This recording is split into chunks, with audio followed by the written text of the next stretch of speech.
ஆர்டினரியாக இருக்கிற உன்னை எக்ஸ்ட்ராடினரியாக மாற்றிடுவார். ஏற்ற நேரத்தில் உயர்த்த போகிறார். அட்வைஸ் பண்ணால் யாருக்குமே பிடிக்காது, குறிப்பாக வாலிபர்களுக்கு, இளைஞர்களுக்கு, ஸ்கூல் பிள்ளைகளுக்கு. இந்த அட்வைஸை கேட்டாலே ரொம்ப ஒரு கோபம் வரும், ஒரு மூர்க்கம் வரும்.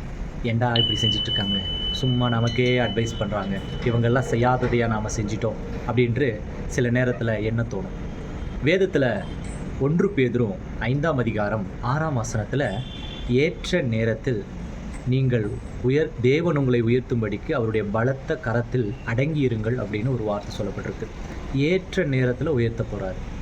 அதனால் அவருடைய பலத்த கரத்திற்குள்ளே அடங்கி இருக்கணும்னு சொல்லிட்டு அதற்கு முன்பதாக ஒரு க்ளூவு மாதிரி ஒரு வசனத்தை வச்சுட்டாரு.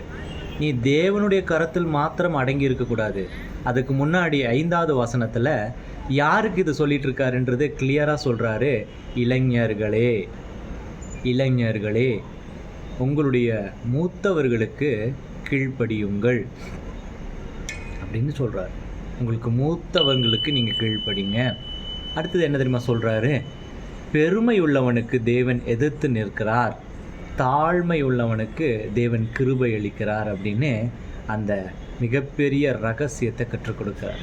என்ன அருமை சகோதரனே, வாலிபனே, உங்களுக்கு இன்னொரு வார்த்தையை ரகசியத்தை சொல்ல விரும்புகிறேன்.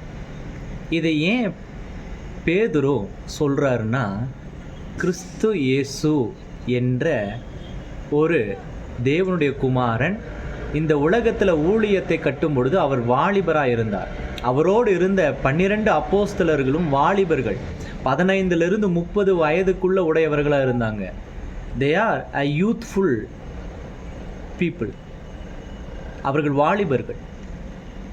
அந்த நேரத்தில் அவர்கள் வாழ்ந்த அந்த அனுபவத்தை தான் அவர் பகிர்ந்திருக்காரு, உங்களுக்கு அட்வைஸ் பண்ணலை.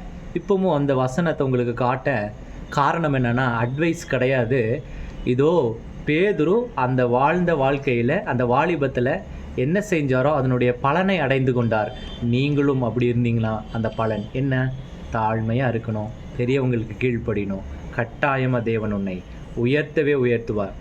ஆர்டினரியாக இருக்கிற உன்னை எக்ஸ்ட்ராடினரியாக மாற்றிடுவார். எப்படி? ஆர்டினரியாக இருக்கிற உங்களை எக்ஸ்ட்ராடினரியாக தேவன் மாற்றுவார். God bless you.